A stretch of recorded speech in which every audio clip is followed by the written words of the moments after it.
today I'm going to share with you another delicious recipe from the sweet potato.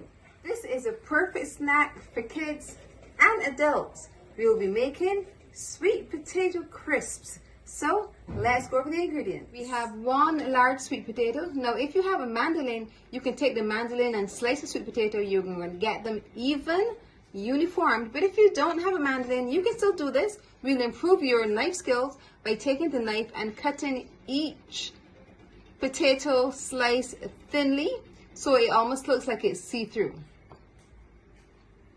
We have 1 teaspoon of salt and oil for frying. A critical step is to soak our potato crisps in some cold water. We're not going to do it for very long, just about 10 or so minutes, and allow it to release some starch. Once we release the starch, it allows the potato bites to be nice and crispy when we're getting ready to fry them. You'll see already the water is starting to look a little cloudy. A critical step is to remove our potato crisp from the cold water, and we're going to add it to some boiling water. We're going to blanch it, so the water must be boiling first. Then we're going to add our crisp to the water and allow it to boil for just about 2 minutes. Then we can remove it. Remove from the water and pat dry. Now once our pan is really hot, we're going to fry the crisp. We're going to try one first.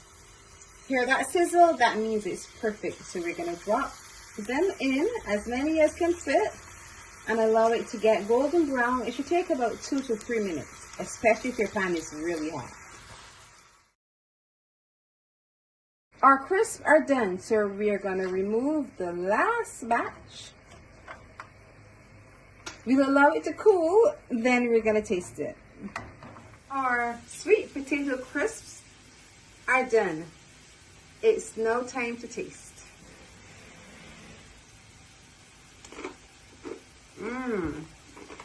Crunchy and delicious. Sweet potato crisps. Now you need to try it. If you have enjoyed this sweet potato recipe, I want you to look over here, see some of my other sweet potato recipes, and once you've watched them all, just click the button below, subscribe, and hit the notification bell so that you are notified every time I post a video. Remember to leave me a comment. I love hearing from you.